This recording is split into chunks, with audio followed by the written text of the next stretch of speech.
Millions of fans cheered as a wealthy white millionaire repeatedly slapped a silent, submissive black man on national television.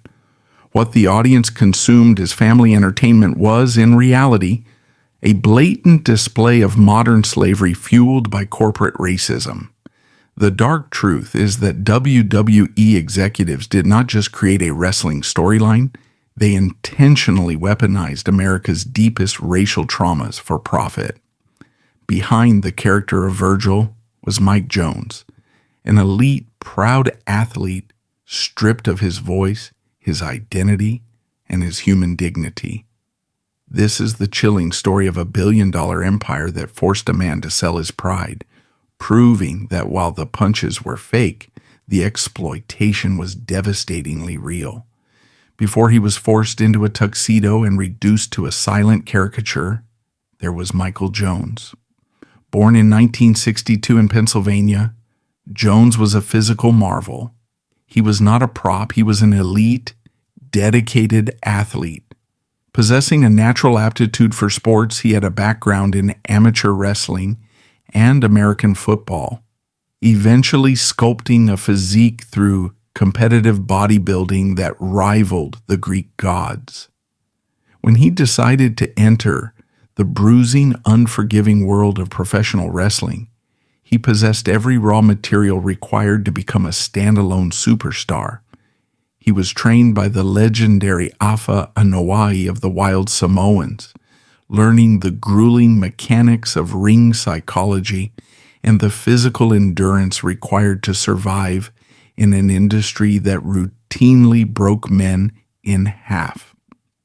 In his early years, competing in the gritty, fiercely competitive Southern wrestling territories, specifically the Continental Wrestling Association in Memphis, he was known as Soul Train Jones. This iteration of Mike Jones was vibrant, athletic, and fiercely independent. He was a champion. He cut his own promotional interviews. He dictated his own matches, and he commanded the respect of the locker room. In Memphis, he was allowed to be a man fighting for his own glory. He possessed agency. He was navigating a tough business, but he was doing it on his own 2 feet. The crowds reacted to his athleticism, his charisma, and his undeniable presence. He was a rising star steadily climbing the grueling territorial ladder, driven by the belief that if he worked hard enough, bled enough, and perfected his craft, the ultimate reward would be a lucrative contract with the biggest promotion in the world. That call eventually came in 1986. The WWF reached out, offering him the opportunity to step onto the grandest stage in sports entertainment. For a young athlete who had sacrificed his body in high school gymnasiums and minor league arenas, this felt like the culmination of a lifelong dream. It was the promise of financial security, global exposure, and athletic immortality. But what Mike Jones could not have known as he signed his name to the WWF contract was that the executives in Stamford, Connecticut, did not view him as an athlete. They did not review the tapes of Soul Train Jones and see a future champion. They looked at his towering, muscular frame and his dark skin, and they saw a blank canvas upon which they could paint a masterpiece of racial degradation. The initial meeting in the corporate boardrooms stripped away any illusion of athletic competition. Jones was informed that he would not be wrestling independently. His background, his training, and his accomplishments in Memphis were instantly rendered meaningless. He was assigned to be the silent manservant to a newly created character, the $1 Million Man, Ted DiBiase. DiBiase's character was a brilliant, vile distillation of pure capitalist arrogance. He was designed to be the ultimate aristocrat, a man who flaunted his immense wealth and believed that every human being had a price. But the executives knew that a rich man simply bragging about his money was not enough to incite the visceral hatred they required from the audience. To make DiBiase truly hated, they needed a visual representation of his unchecked power. They needed to show that his money could buy a human being. The psychological castration of Mike Jones began with the theft of his identity. He was told he would no longer use his real name, nor the moniker he had built in Memphis. He was christened Virgil. To the casual viewer sitting at home, the name meant absolutely nothing. But within the insular, petty world of wrestling management, it was an act of profound cruelty. Virgil was the real first name of Dusty Rhodes, a legendary wrestler and a rival promoter whom Vince McMahon vehemently despised. By forcing Jones to adopt this name, the WWF leadership was using a black man's body as a human billboard to broadcast a juvenile inside joke meant to mock a white competitor. From his very first day in the company, the message was delivered with chilling clarity. Mike Jones was not a human being with a career. He was a corporate instrument. His identity was completely expendable. The wardrobe was the next shackle. Jones, a man who had spent years sculpting a magnificent physique to be showcased in the ring, was ordered to cover it up. He was fitted for a chauffeur's uniform, complete with a bow tie, and later a sequined valet suit. The clothing was physically restrictive, a stark contrast to the freedom of athletic gear, but the psychological restriction was infinitely heavier. He was instructed to stand slightly behind DiBiase at all times. He was to carry the man's bags, hold the ropes open for him to enter the ring, and most devastatingly, he was ordered to remain completely silent. He was not permitted to speak into a microphone. He was not allowed to show emotion. He was instructed to keep his eyes averted, to adopt a posture of subservience, and to act as a human piece of furniture for a wealthy white man. The trauma of this dynamic cannot be overstated. Consider the psychological friction occurring inside the mind of Mike Jones during those initial television tapings in 1987. Here is a man of immense physical power, entirely capable of defending himself, fully aware of his own athletic superiority.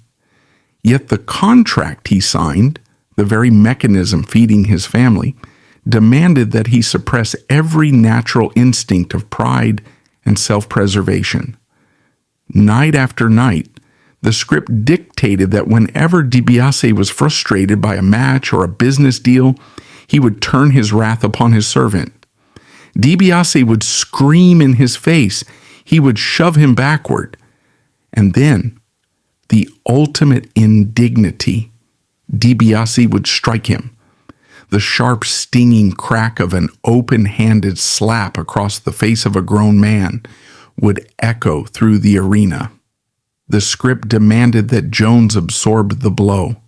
He was required to flinch, lower his head, and accept the physical abuse without a single word of protest.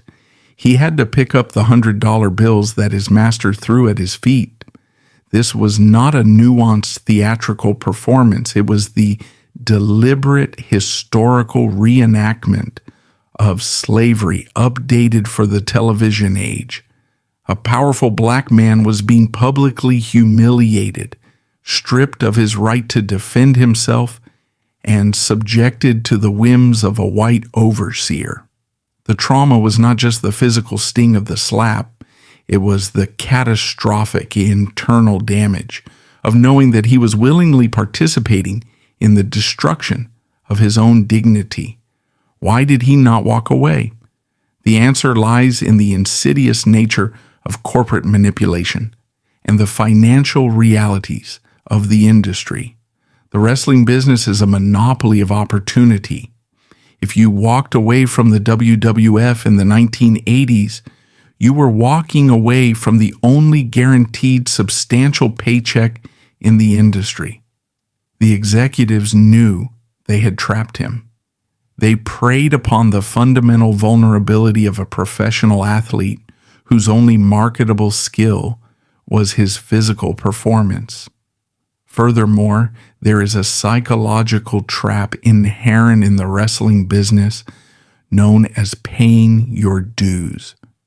Performers are constantly gaslit into believing that if they just endure the current humiliation, if they just play the terrible role perfectly and prove their loyalty to the company, they will eventually be rewarded with a heroic storyline and a championship run. Mike Jones swallowed his pride night after night, holding on to the desperate illusion that his servitude was merely a temporary stepping stone to a legitimate wrestling career. But the system had no intention of rewarding him. The system was functioning exactly as designed. The horror of the situation was compounded by the reaction of the audience. As the storyline played out on national television, millions of people tuned in. They watched a black man be verbally abused, slapped, and treated like an animal, while the crowds booed Ted DiBiase for his arrogance. They did not reject the underlying premise of the narrative. No one boycotted the arenas. No one wrote letters to the networks demanding that the racial degradation be pulled from the airwaves. The audience became completely complicit in the trauma. They bought their tickets, ate their popcorn, and watched the weekly humiliation of Mike Jones as if it were a perfectly acceptable form of family entertainment. As 1987 bled into 1988, the character of Virgil was cemented into the foundation of WWF programming. Mike Jones was no longer an independent entity. His entire existence, his public face, and his internal reality were entirely consumed by the shadow of his white master. The trap had closed completely. He was making a living, but he was dying on live television, piece by piece, slap by slap. The WWF's grip on its audience was absolute. The fans, caught up in the hyper-patriotic comic book simplicity of the era, devoured the programming. The arenas were full, the merchandise was flying off the shelves, and pay-per-view revenues were astronomical. But as the decade turned, the storylines required evolution. A wrestling angle, no matter how profitable, cannot remain static forever. The audience eventually demands a payoff. The rubber band of tension had been stretched to its absolute limit, and the WWF's creative team realized that the time had come to finally cash in the ultimate prize, Virgil's rebellion. The storyline was meticulously constructed to maximize emotional investment. In late 1990, the physical and emotional abuse inflicted upon Virgil by Ted DiBiase escalated to an unbearable degree. DiBiase's demands became increasingly unreasonable, and his punishments more frequent and severe. The camera would often linger on Virgil's face, capturing a growing silent resentment, a slow burn of anger beneath the facade of servitude. The audience, having been complicit in his humiliation for years, was now being expertly guided toward demanding his liberation. The transition from silent servant to sympathetic victim was complete. The crowd previously entertained by his subjugation now clamored for his retribution. The climax arrived at the 1991 Royal Rumble, a marquee event in the WWF calendar. After a tag team match where DiBiase and Virgil were partnered together, a match they won entirely due to DiBiase's underhanded tactics. DiBiase ordered his servant to strap the $1 million championship belt around his waist. It was a ritual the audience had seen 100 times before. The expectation was set. Virgil retrieved the belt, approached his master, and hesitated. The crowd in the Miami arena realized what was happening. A low murmur began to build, swelling into a roar of anticipation. For the first time in years, Mike Jones did not bow his head. He looked Ted DiBiase in the eye. He raised the heavy gold-plated belt high above his head and brought it crashing down directly into DiBiase's face. The reaction was seismic. The arena erupted in a state of absolute unbridled euphoria. It was, without question, one of the loudest, most genuine crowd reactions of the entire Golden Era. It was a moment of pure cinematic catharsis. The oppressed had finally cast off his chains. The slave had struck the master.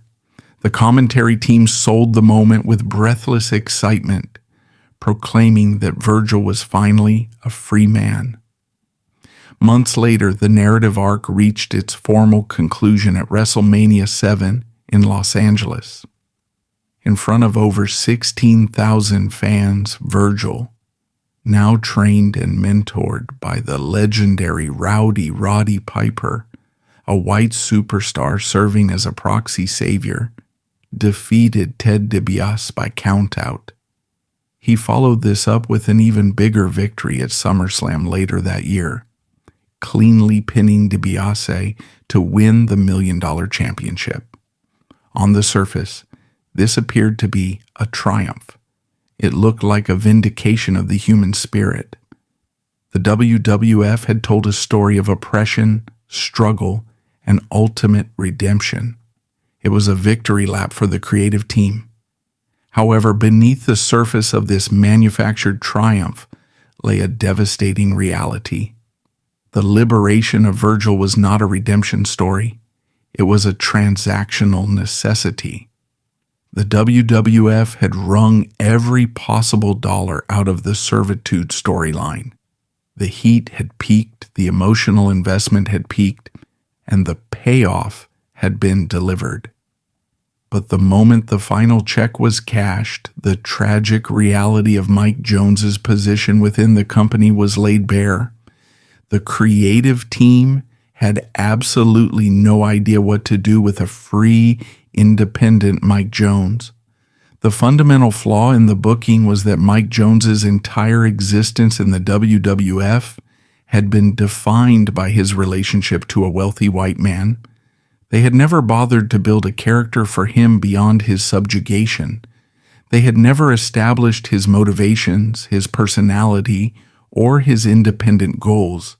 He was a reactionary figure, a mirror reflecting DiBiase's villainy. Without DiBiase to carry bags for, without DiBiase to rebel against, Virgil became completely irrelevant.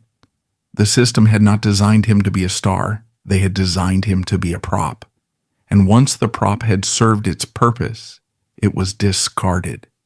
The decline was rapid and humiliating. The WWF made no attempt to repackage him or give him a compelling new storyline. He was stripped of the $1 million championship shortly after winning it. He was quickly relegated to the bottom of the card, becoming what is known in the industry as a jobber. His only purpose was to lose matches to newer, more important stars. The man who had just generated massive revenue and captivated audiences was now wrestling in the dark matches, the untelevised bouts that took place before the main show began. The tragedy was not just that his push had ended, it was that his identity had been permanently damaged. The audience, having been conditioned for years to view him as a servant, struggled to accept him as a legitimate, formidable competitor. The stigma of servitude was a stain that the WWF had no interest in washing away. He was a black athlete who had been used to tell a story about racial subjugation, and once the story was over, his value to the company plummeted to zero. By 1994, the situation had become untenable. Mike Jones, once a rising star in Memphis with a bright future, was now a forgotten man in Stamford. He was released from his WWF contract. He left the company not as a celebrated superstar, but as a cautionary tale. He had sacrificed his dignity, his identity, and his athletic prime for a corporation that discarded him the moment his specific racial utility was exhausted. He was forced to leave the only major platform in the industry, searching for respect and a steady paycheck in a business that had already proven it had no respect for him. The mid-1990s ushered in a period of unprecedented corporate warfare within the professional wrestling industry, an era historically chronicled as the Monday Night Wars, Ted Turner's World Championship Wrestling, bankrolled by a seemingly bottomless media fortune, had decided to aggressively challenge Vince McMahon's World Wrestling Federation for global supremacy. The strategy was brutally simple: buy the competition's biggest stars. WCW began offering massive guaranteed contracts to WWF stalwarts, luring away household names like Hulk Hogan, Randy Savage, Scott Hall, and Kevin Nash.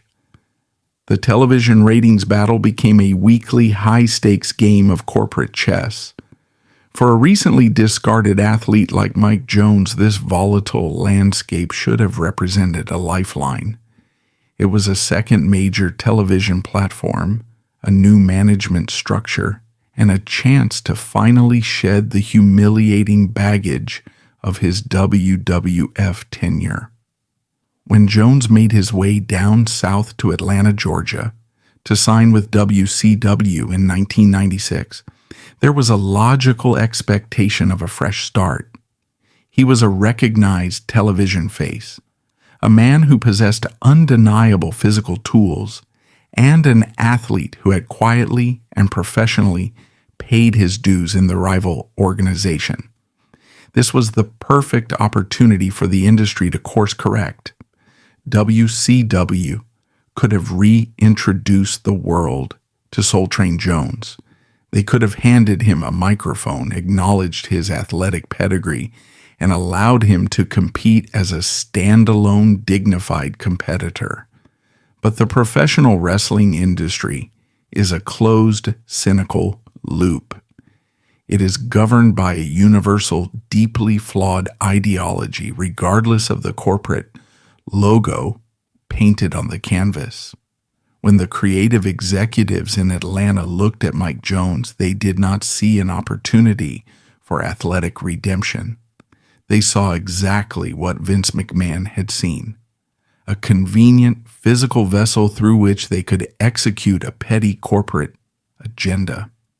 In the summer of 1996, WCW launched the New World Order, a rebellious, ultra-cool faction led by Hogan, Hall, and Nash that would go on to revolutionize the industry and generate hundreds of millions of dollars.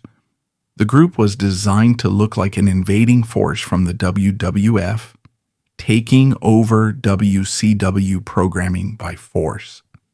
To legitimize this illusion, WCW management decided the group needed a head of security. They hired Mike Jones for the role. However, the true cruelty of his hiring was instantly revealed the moment his new character's name was announced. He was not introduced as Mike Jones. He was introduced as Vincent. The historical rhyming of this decision is staggering in its mean-spiritedness. In the 1980s, the WWF had stripped him of his identity and named him Virgil to mock rival promoter Dusty Rhodes. Now, nearly a decade later, WCW was doing the exact same thing in reverse. They named him Vincent as a direct mocking jab at Vince McMahon. The executives in Atlanta had looked at a black athlete in his mid-30s, a man trying to salvage his career, and decided that his only marketable value was to serve as a human billboard for a billionaire's inside joke. Controversy creates cash, and in the wrestling business, the dignity of the performer is always the currency used to pay for it. The role of Vincent in the New World Order was a masterclass in the weaponization of stereotype. The NWO was presented as the coolest, most powerful entity in television. Its core members, almost exclusively white men, were allowed to cut unscripted promos, ride motorcycles, break the rules, and dominate the main events. They were the rock stars. Mike Jones, however, was positioned explicitly as their subordinate. As the head of security, he was once again forced into the background. He was instructed to stand behind Hogan and Nash, cross his arms, and look intimidating. He was given virtually no microphone time. More damagingly, his specific function within the storyline was to be the sacrificial lamb. In professional wrestling, the top villains often need to be protected from losing matches to maintain their aura of invincibility. When the heroic characters needed to get revenge on the NWO, they rarely got their hands on Hogan or Nash. Instead, the script dictated that they would attack the security guard. Mike Jones was paid to absorb the physical punishment meant for his wealthy, white superiors. He was beaten with steel chairs, thrown through tables, and humiliated on a weekly basis so that the actual stars of the faction could escape unharmed. He was doing the exact same job he had done for Ted DiBiase, merely dressed in a black and white t-shirt instead of a chauffeur's uniform. We must critically examine the psychological devastation this inflicts upon a human being. Kayfabe is dead, but the systemic racism and the emotional toll of this reality were absolute. Mike Jones was not a stupid man. He fully understood the mechanics of the industry. He recognized that he had escaped one plantation only to walk directly onto another. He realized that the executives in Atlanta viewed him with the exact same dismissive, racially coded lens as the executives in Connecticut. They saw a black man who was big enough to look threatening, but who could be easily marginalized, silenced, and used to absorb the physical and narrative damage that the white stars refused to take. He was trapped. The Monday Night Wars had driven salaries up across the board, and Jones was making a living, but it was a living earned by actively participating in the daily erasure of his own legacy. To walk away from WCW would mean financial ruin, a return to the independent circuit where the checks were small and sporadic. To stay meant accepting that he would never, under any circumstances, be viewed as an equal by the men who wrote the television shows. He had to compartmentalize the humiliation.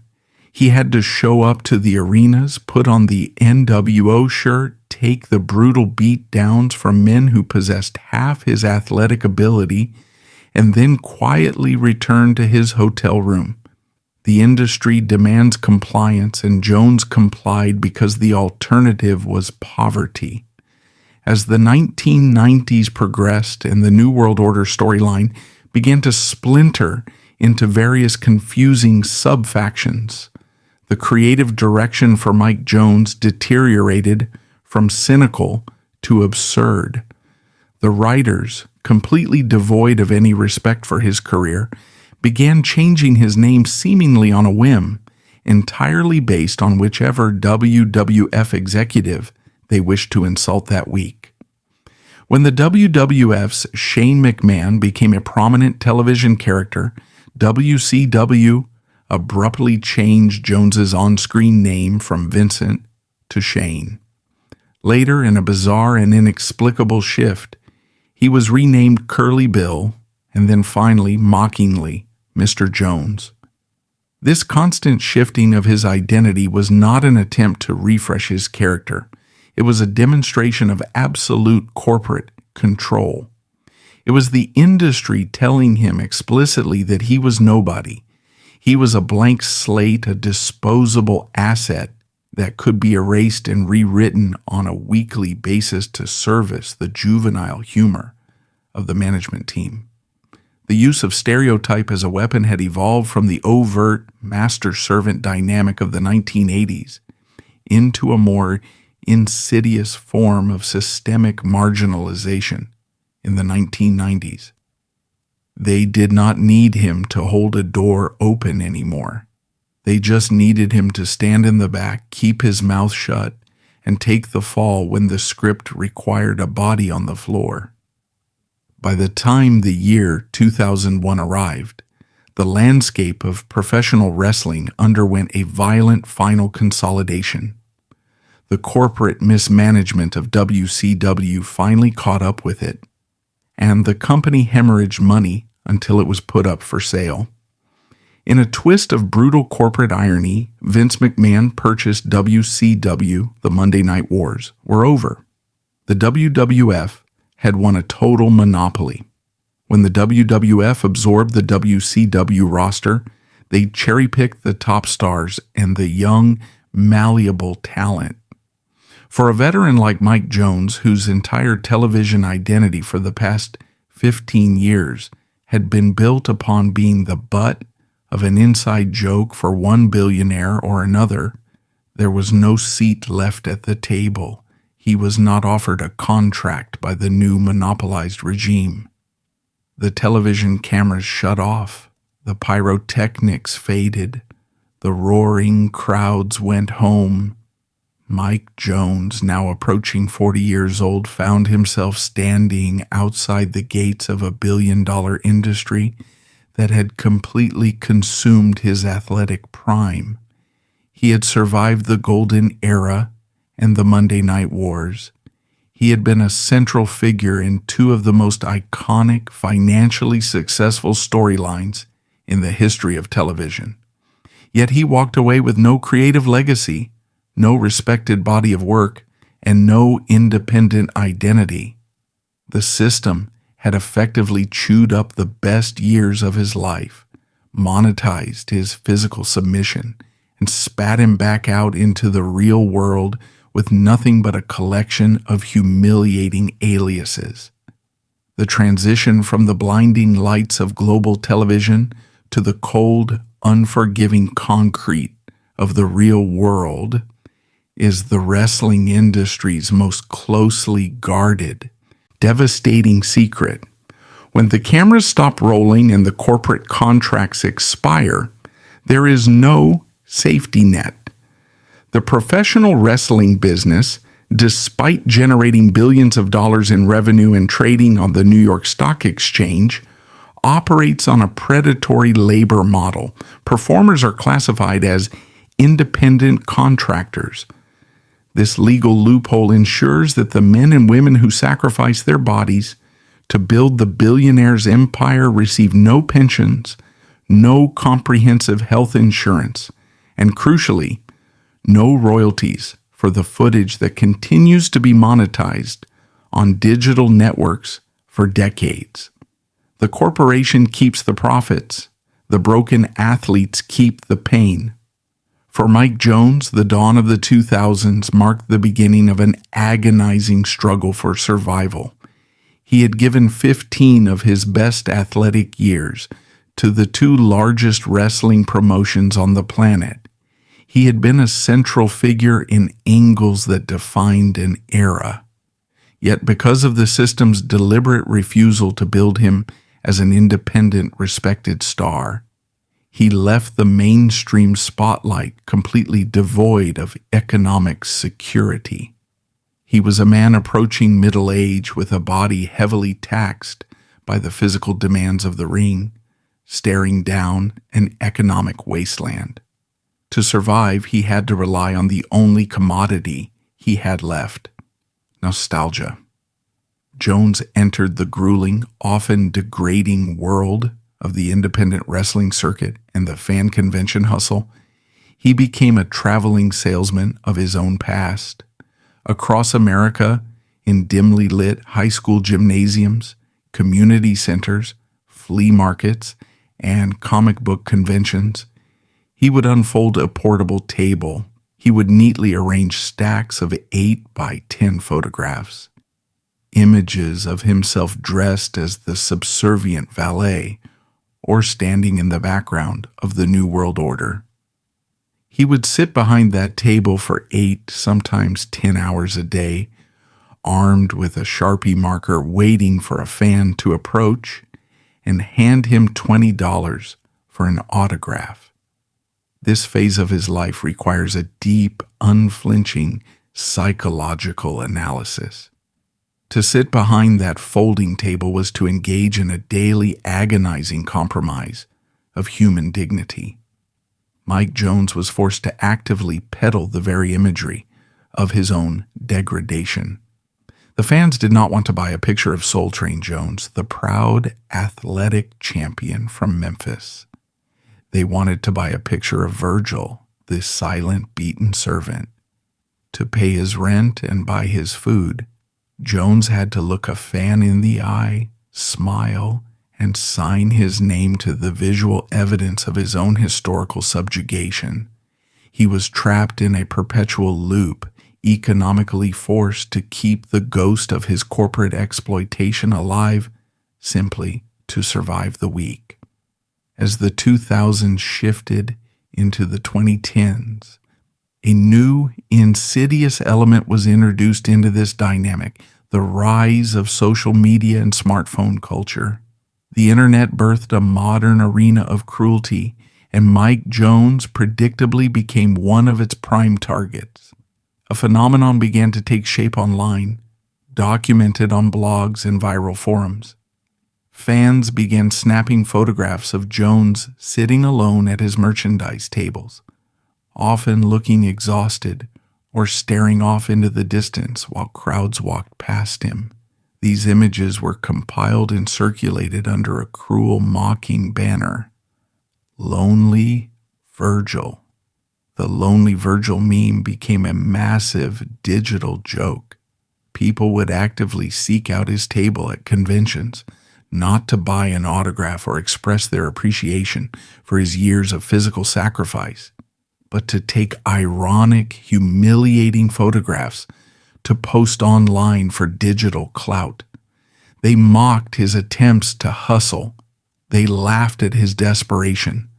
They framed him as a pathetic grifter, a delusionally arrogant has-been who refused to accept his irrelevance. But this digital mockery was not a spontaneous internet phenomenon. It was the direct sociological byproduct of the WWF's corporate programming. The fans who laughed at Lonely Virgil were simply executing the final phase of a psychological conditioning that began in the 1980s. We must return to the core truth of the industry. Stereotype is a weapon. When Vince McMahon and his creative team designed the character of Virgil, they did not just create a television storyline. They actively manipulated the cognitive biases of their audience. By presenting a black man exclusively as a subservient, silent punching bag for wealthy white men, they signaled to the millions of viewers that this individual was inherently lesser. He was not a competitor to be respected.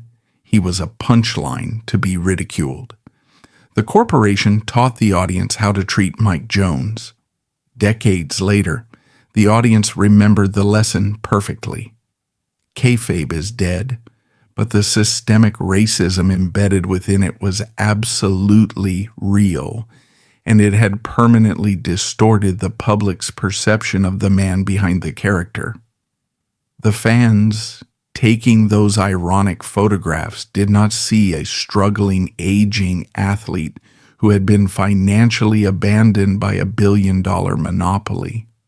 They did not see a human being trying to make ends meet in a country with a broken healthcare and labor system.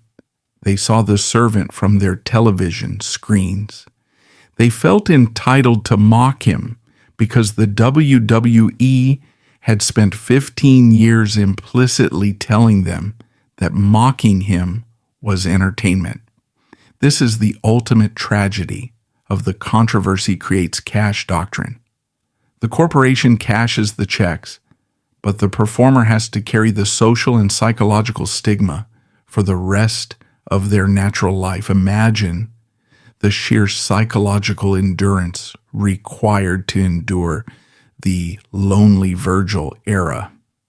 Mike Jones was fully aware of what was happening. He knew the internet was laughing at him. He could see the fans snickering as they snapped photos of him from a distance. Yet he could not flip the table. He could not scream at them. He could not defend his honor, because to do so would risk alienating the few people who might still wander over and hand him a $20 bill. The systemic trap had evolved, but its jaws were just as tight. In the 1980s, he had to swallow his pride and take a slap to the face to earn his WWF paycheck. In the 2000s, he had to swallow his pride and take the digital humiliation of a sneering public just to earn enough cash to survive the drive to the next town. The physical toll of the wrestling business is well documented. The shattered knees, the fused vertebrae, the chronic traumatic encephalopathy. But the emotional toll of having your legacy actively hijacked and turned into a viral joke is a different kind of violence. Mike Jones was forced to navigate his later years completely stripped of the standard respect afforded to retired athletes. A former NFL player or a retired boxer, even an unsuccessful one, is generally treated with a baseline of dignity for having stepped into the arena. Mike Jones was denied that baseline. The industry had weaponized his race and his compliance so effectively that the public viewed his post-career poverty not as a tragedy of labor exploitation, but as a comedic punchline. He continued to hustle. He set up his tables in the New York City subway system. He sold t-shirts. He leaned into the memes, adopting a somewhat abrasive, exaggerated online persona in a desperate attempt to monetize the mockery. If they were going to laugh at him, he reasoned, he might as well try to charge them for the privilege. It was a dark, cynical survival mechanism born out of absolute necessity. He was a man trying to tread water in an ocean of corporate abandonment and public cruelty, using the only tools the system had left him. But as the years advanced, the relentless grind of the road, the decades of physical impact from the wrestling ring, and the suffocating stress of his daily existence began to collect their ultimate debt. The human body can only endure so much trauma before it begins to fail, and for Mike Jones, the final devastating chapter of his life was about to commence. The human body possesses a ruthless, uncompromising memory. Long after the stadium lights have been switched off and the roar of the crowd has faded into static, the physical vessel keeps a meticulous ledger of every trauma it has been forced to endure. For a professional wrestler, this ledger is written in the language of concussions, torn ligaments, and spinal compression. But for Mike Jones, the toll was not merely orthopedic. It was profoundly, devastatingly systemic. The years of absorbing high-impact bumps on wooden canvases, combined with the relentless grinding stress of poverty and the psychological weight of public humiliation, eventually triggered a catastrophic biological collapse. The wrestling industry demands a pound of flesh from every man who steps through the ropes, but from Mike Jones it extracted everything. As the 2010s bled into the 2020s, the aging athlete's health began to rapidly disintegrate. The man who once boasted one of the most magnificent physiques in sports entertainment, a bodybuilder capable of pressing hundreds of pounds and moving with terrifying agility, was now confined to the grim reality of a failing organism. The cascade of medical emergencies was relentless. He suffered a series of debilitating strokes, events that robbed him of his physical autonomy and left him a prisoner in his own weakened frame. This was swiftly followed by a diagnosis of colon cancer, introducing the grueling toxic warfare of oncology into an already fragile existence. Yet perhaps the most cruel and poetic injustice of his final years was his diagnosis of early-onset dementia. There is a dark, almost unfathomable tragedy in this specific affliction. For the better part of 2 decades, Mike Jones had survived solely by monetizing his memories.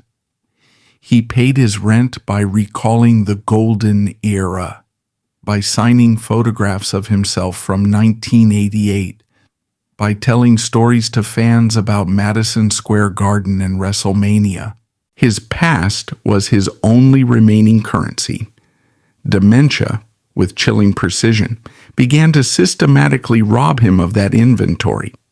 The disease eroded the very memories he needed to sell to survive, leaving him stranded in a fog of confusion, stripped of his history, but undoubtedly still carrying the heavy, unspoken emotional scars of his exploitation.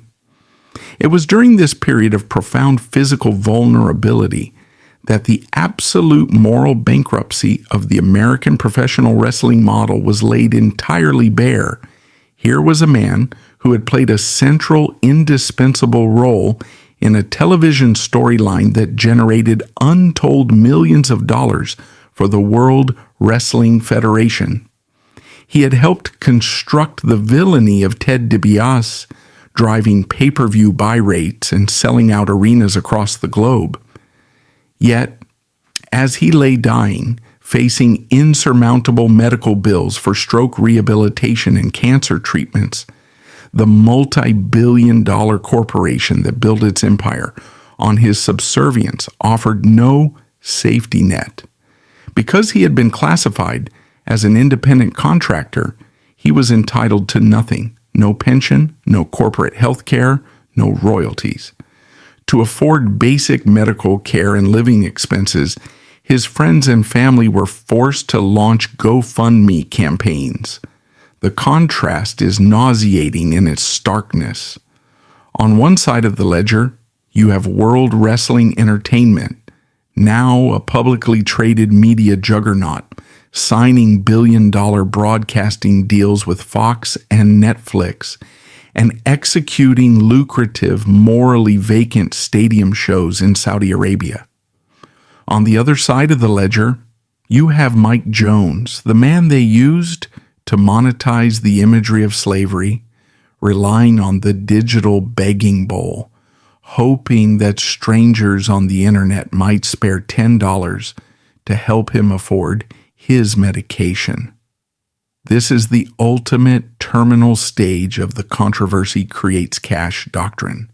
The corporation privatizes the profits and socializes the trauma. On the 28th of February 2024, the brutal struggle finally came to an end. Mike Jones passed away at a hospital in Pennsylvania. He was 61 years old. In the civilian world, 61 is a tragedy cut short. In the casualty-ridden landscape of professional wrestling, it is horrifically viewed as a relatively long life.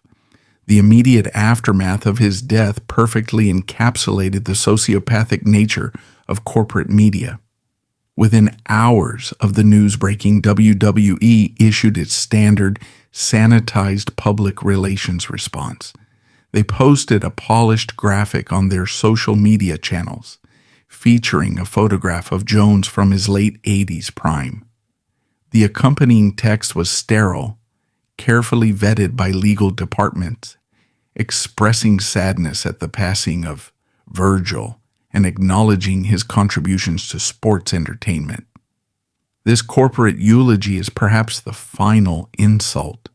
By memorializing him exclusively as Virgil, the corporation committed an act of historical necrophagy. They did not mourn Mike Jones, the proud athlete from Pennsylvania. They mourned the caricature. They mourned the intellectual property they created to mock a business rival.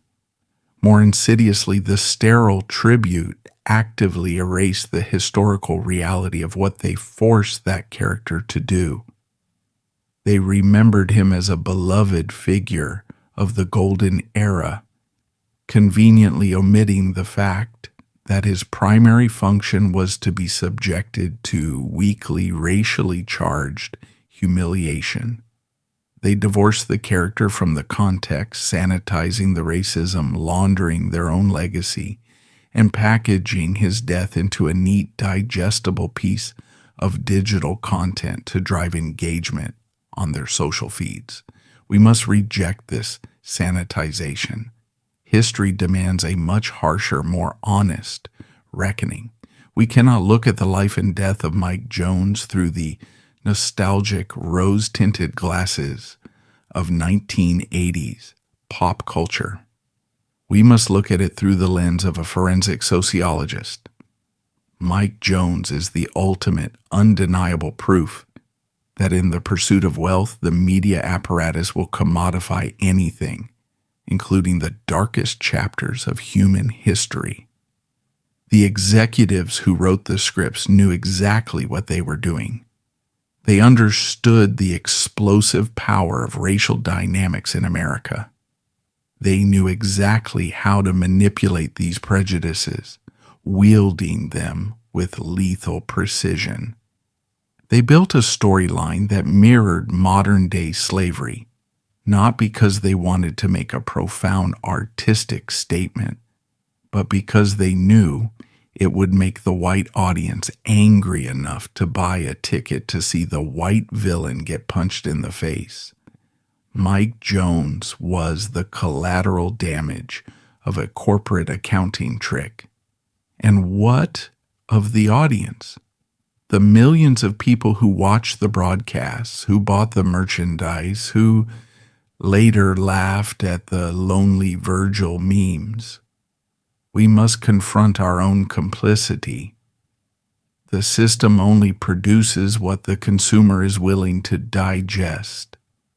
The silence of the masses, their willingness to suspend their morality and accept the public degradation of a black man as merely part of the show, was the oxygen that allowed the fire to burn. We allowed the lines between scripted entertainment and actual psychological abuse to blur because it was easier to be entertained than to be outraged. Kayfabe may have been dead, but the racism we were conditioned to accept was devastatingly real. As the earth settles over the grave of Mike Jones, we are left with a chilling indictment of an entire industry. The story of Virgil is not a wrestling storyline.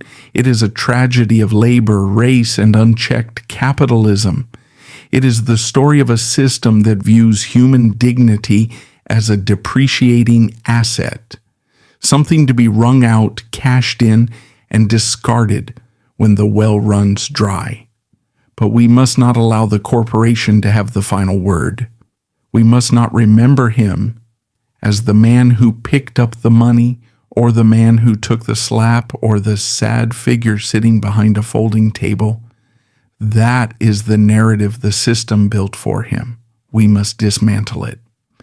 Michael Jones was an elite athlete. He was a survivor who walked into a billion-dollar meat grinder and endured decades of psychological warfare just to feed his family. He was a man who swallowed his pride so that a machine could make its profits, and he bore the scars of that transaction until his dying breath.